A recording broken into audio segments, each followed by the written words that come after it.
Vous êtes sur Star 21 TV. Merci de nous préférer. Bonsoir et bienvenue dans Star Hebdo. L'essentiel de l'actu de la semaine est révisité pour vous. À l'occasion de l'inauguration du chemin de fer d'Apilon-Santou dans la ville de Boké, le président guinéen a de nouveau promis que dans quelques années, la Guinée sera la deuxième économie en Afrique de l'Ouest.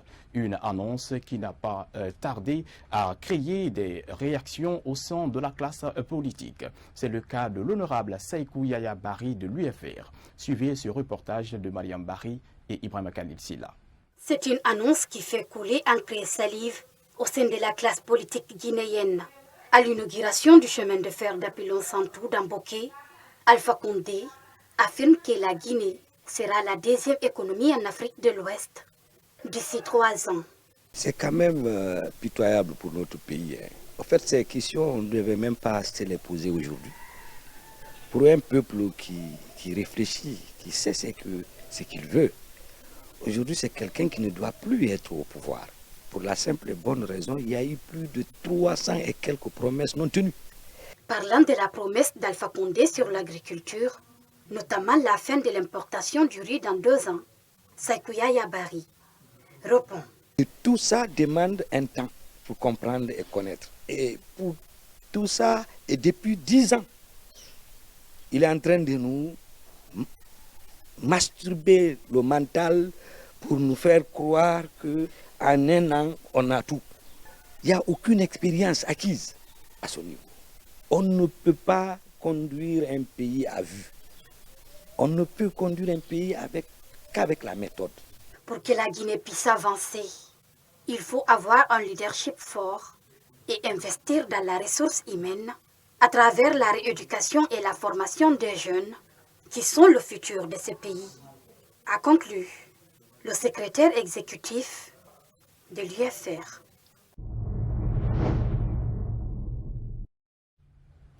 Le secrétaire permanent du cadre du dialogue a organisé une rencontre entre les acteurs, n'est-ce pas, de la sécurité et les transporteurs cette semaine.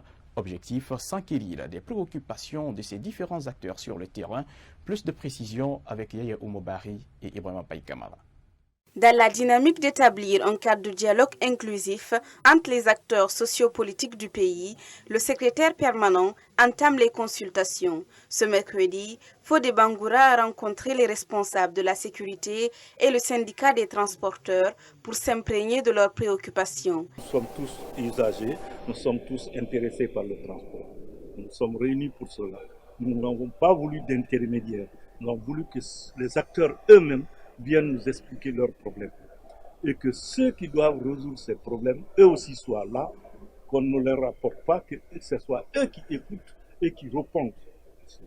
Le dialogue sera inclusif. Selon le secrétaire général de la Fédération nationale des transporteurs de Guinée, c'est une aubaine pour eux d'exposer leurs inquiétudes. Il espère que des solutions seront trouvées au plus vite. On a sollicité la réglementation des transports en République de Guinée. Et les Guinéens, quel est leur avoir dans le secteur du transport et quel est l'appui du gouvernement pour améliorer dans le secteur du transport.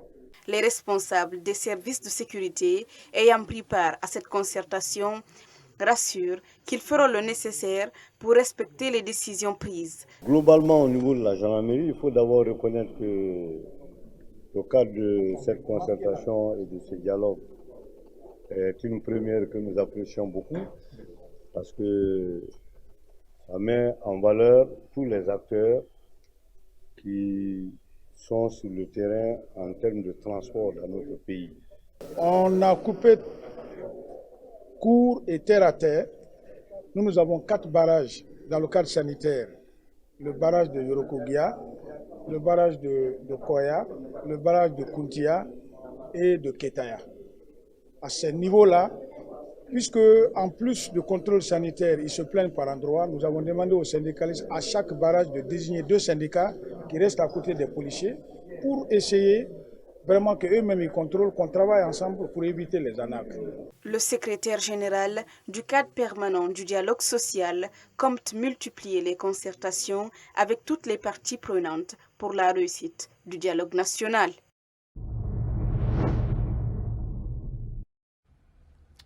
Après 5 ans d'exil, l'ancien chargé de la communication du parti UFDG, dès son retour, a annoncé son retrait du monde politique guinéen. Une annonce qui a fait couler encre et salive dans le pays. Le vice-coordinateur de la cellule de communication de ce parti politique, Youssouf Kamara, affirme que cette décision ne freine pas le fonctionnement du parti. Reportage Nana Escondé et Ibrahima Khalid Silla. Si le retrait de Souleymane Tchangalba, l'ancien responsable de communication de l'UFDG de l'artère politique, a fait le surgras de la presse, alors cette annonce n'embrale point la direction du parti, à en croire Youssouf Kamara. Ça n'a aucun impact, parce que n'oubliez pas, ça fait plus de 5 ans qu'il n'est pas au pays. Mais à aucun moment vous avez besoin de nous, vous n'avez pas trouvé de communicant, vous n'avez pas trouvé de répondant. On a fait le maximum de ce que nous pouvons. La cellule a continué à fonctionner. Ce qu'on doit savoir en termes d'entreprise, d'association, de partis politiques, il n'y a pas d'homme indispensable. C'est que c'est une équipe qui travaille en complémentarité, chacun apporte son savoir-faire et c'est ce qui va faire bouger les lignes.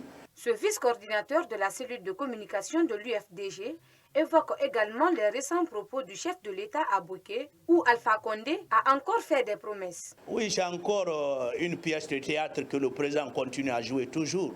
Alpha doit comprendre qu'on n'est pas dans les événements de cirque et autres. Tout ce qu'il a dit, le Guinéen a réécouté, fatigué. Quelqu'un fait 10 ans au pouvoir, il continue à promettre. Quand on fait 10 ans, on présente le bilan. On ne se met pas à dire je ferai ça, je ferai ça, je ferai ça. Les Guinéens ne sont plus des enfants, qu'il arrête ça un peu. Donc je crois qu'il a joué la belle comédie comme lui-même. Parfois, quand il dit des paroles, il rit sur lui-même parce qu'il sait qu'il n'y a pas de sincérité dans ce qu'il dit. Cependant, l'UFDG s'abstient de tout commentaire sur le dialogue politique tant que les détenus politiques sont toujours incarcérés à la maison centrale de Conakry. Justice à présent. Ce mercredi 16 juin, devant le tribunal de première instance de Kaloum, s'est ouvert le procès intenté contre le directeur central de la police judiciaire, Aboubakar Fabou Kamara, et le commandant Sekouli pour injure publique, atteinte aux libertés individuelles, à la requête de maître Pépé Antoine Lama, avocat à la Cour. L'audience a été consacrée à la fixation de la conciliation avant d'être renvoyée au 23 juin prochain pour l'ouverture des débats. Alpha Oumar Diallo.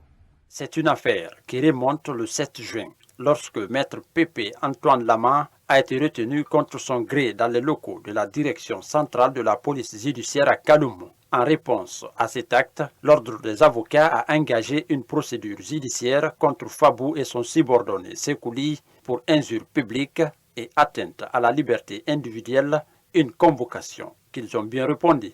On n'a pas le droit d'interpeller, d'arrêter, d'intimider un avocat dans l'exercice de sa profession. Ça, c'est intolérable parce que la profession d'avocat repose avant tout sur l'indépendance et la liberté du ton, conformément aux règles de la déontologie.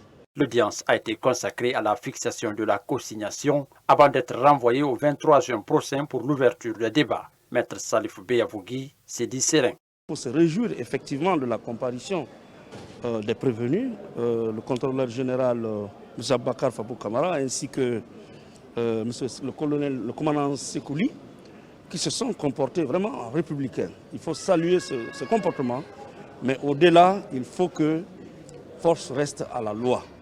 Donc l'affaire est renvoyée au 23, nous prendrons les dispositions pour acquitter la caution et d'ici là, nous restons sereins. Les avocats promettent de réunir toutes leurs forces afin de combattre cette attitude qu'ils qualifient d'intolérable.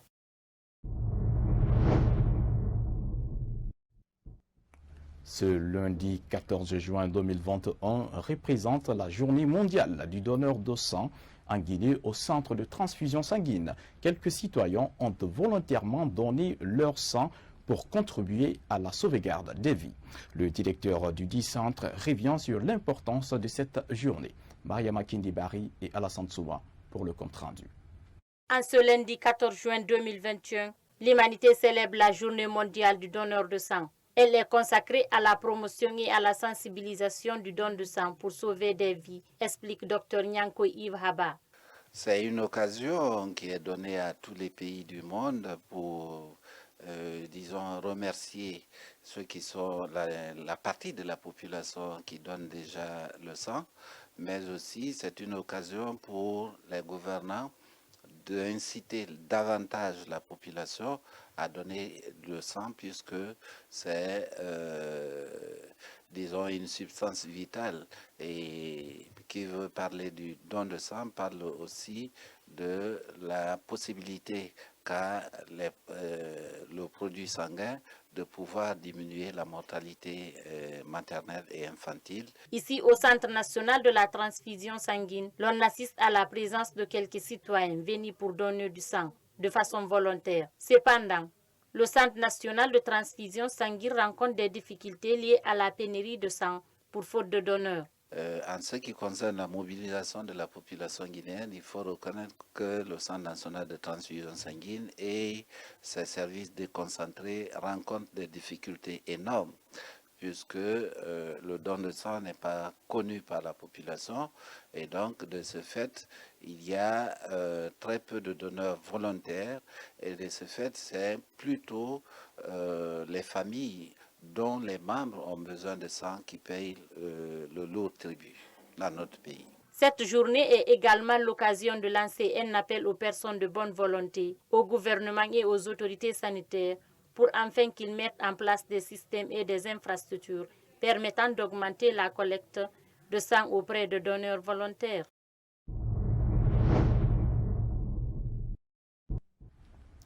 La sculpture est une activité artisanale qui consiste à transformer un objet et le mettre à la forme voulue. Elle est convoitée par plusieurs touristes. De nos jours, cette activité est confrontée à des difficultés dues à la présence de la Covid-19. Kadiatou Bari et Ibrahima Khalid Silla sont allés à la rencontre des sculpteurs. Suivez leur reportage. Convoitée par plusieurs touristes, la sculpture est une technique que l'on pratique pour extraire de la matière et de l'esthétique. Yayaba exprime son amour pour ce métier qu'il pratique depuis 40 ans.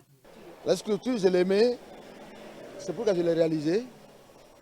Depuis au village, je faisais des gourmettes, il y a les écorces de bois qu'on pouvait faire de gourmettes à la main. Mais je faisais ça, dès que je me retourne au sang, je vends ça à mes amis, échangement de la racine, des trucs comme ça. Le premier matière, c'est le bois. Mais souvent, on travaille le bois mort. Un sculpteur est condamné de travailler le bois qui donne les fruits utiles au peuple. Depuis 1989, Mamadou Keïta exerce cette activité. Cet artiste soutient que certains responsables ne connaissent pas l'importance de l'artisanat. Ah non, ici, bon, il n'y a pas de clients. En Guinée, la Guinée n'est pas comme les autres pays parce que la Guinée, les gens qui sont nommés à l'artisanat, peut-être c'est des gens qui s'en foutent ou bien ne connaissent pas l'artisanat ou je ne sais. L'artisanat, c'est ce que le touriste veut voir dans le pays, ce n'est pas les grandes maisons. Le blanc est né dans les carreaux, là. Ce sont eux qui ont inventé. Ce qu'ils veulent voir, c'est la création des Noirs. Le manque de centre artisanal constitue un élément qui freine l'évolution de ce métier en Guinée, évoque ces travailleurs de bois. Il sollicite de l'accompagnement du ministère tutelle pour la valorisation de cet art. Direction intérieure du pays, plus précisément à Labé. Un conducteur de taxi-moto a été maîtrisé par la foule et conduit au commissariat central de la police de Labé. Il est accusé d'avoir violé une fillette de 13 ans qui cherchait à rentrer à domicile en provenance du centre-ville où elle apprend la couture. Reportage Idrissa Sampere Diallo, basé dans la région. Ce cas de viol de trop a été commis sur une fillette de 13 ans dans un quartier de la périphérie de Labé hier mercredi aux environs de 16 h. Selon les informations qu'on a reçues, c'est la fille qui est venue prendre un taximètre pour le ramener à Fadi. Maintenant, au cours de route, le taximètre lui a dit qu'il a un parcelle qui est en train d'être défriché en ce moment. Donc, qu'il voudrait que lui et la fille qu'ils passent par là-bas avant d'aller chez elle. Donc, chose que la fille a acceptée. Donc, au cours, ils ont rentré dans la brousse. Donc, le taximètre a garé. Lorsqu'il a garé, donc, il a fait sortir des paires de ciseaux. Donc, soi-disant que la fille n'a qu'à se déshabiller sans quoi il va la tuer. Donc la fille avait peur, donc elle s'est déshabillée. Selon une source proche du dossier, le mis en cause rejette catégoriquement les faits qui lui sont reprochés. Mais les responsables du syndicat des taxis motos ont une autre version des faits. Hier, ce qu'il nous a dit dans nos bureaux, qu'il a pris effectivement la fille en ville, en voulant la ramener à Fadi. Après, donc, ils ont rentré dans la brousse et ressorti. Ce qui s'est passé dans la brousse là, donc je ne sais pas ce qui s'est passé. Mais la fille a dit qu'elle a été violée dans la brousse. Maintenant, les autorités sont là, la police est là, l'hôpital est là. Donc, c'est eux qui sont chargés de vérifier si effectivement il y a viol ou bien s'il y avait tentative de viol dans ce dossier. Au commissariat central de police de la Baie, aucune version officielle n'était disponible au moment de notre passage. On attendait le rapport médico-légal pour confirmer ou infirmer le cas de viol. En attendant, il convient de signaler que la clinique juridique de l'OGDH a décidé de mettre gratuitement un avocat à la disposition des parents de la victime.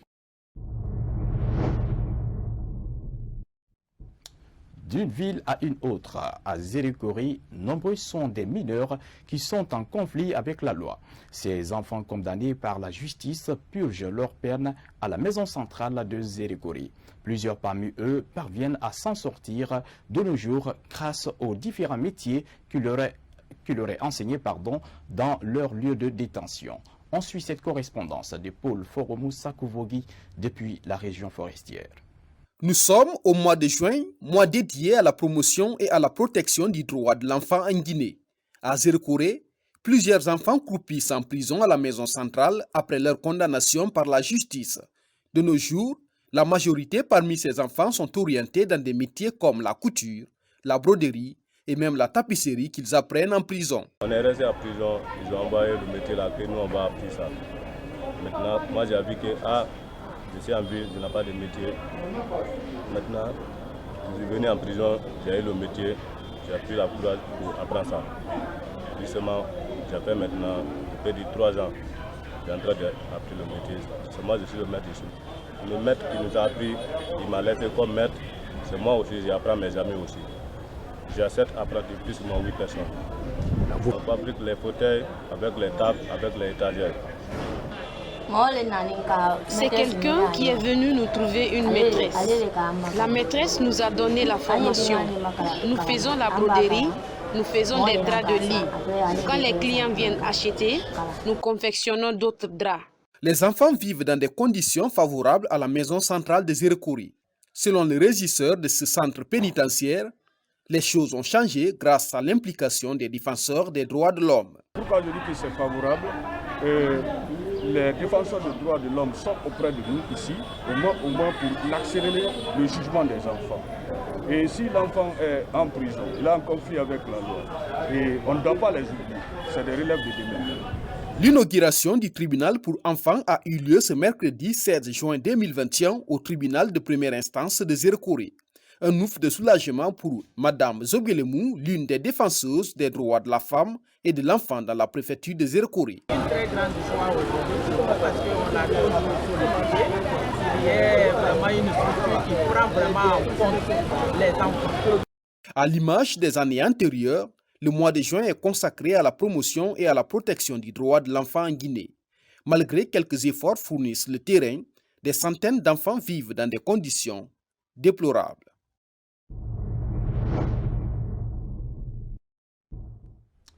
Page noire dans cette édition hebdomadaire. Le général Fassiné Touré, ancien membre influent du CMRN et ancien médiateur de la République, n'est plus.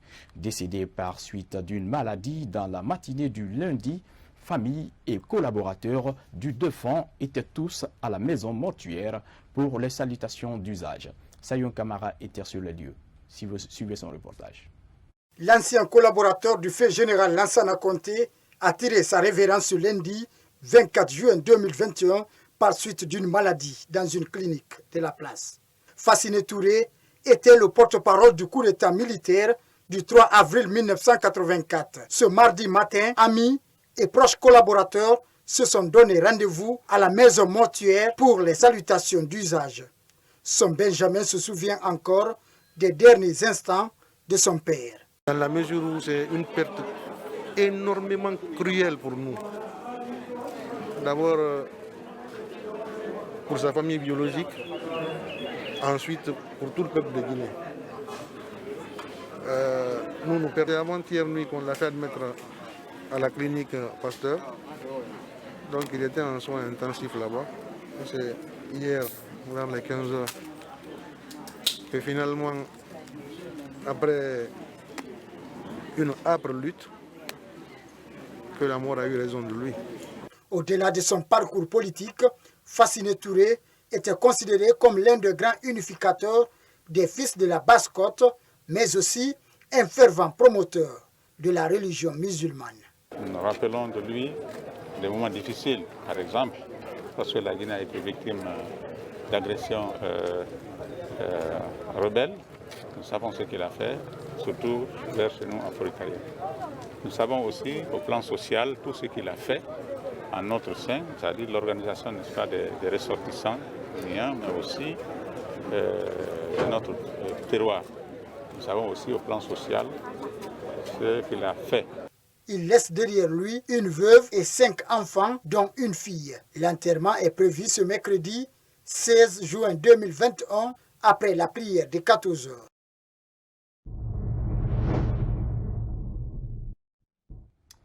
Que l'âme du défunt repose en paix. C'était tout, l'essentiel de l'actu de la semaine révisité pour vous à tous. Merci de l'avoir suivi.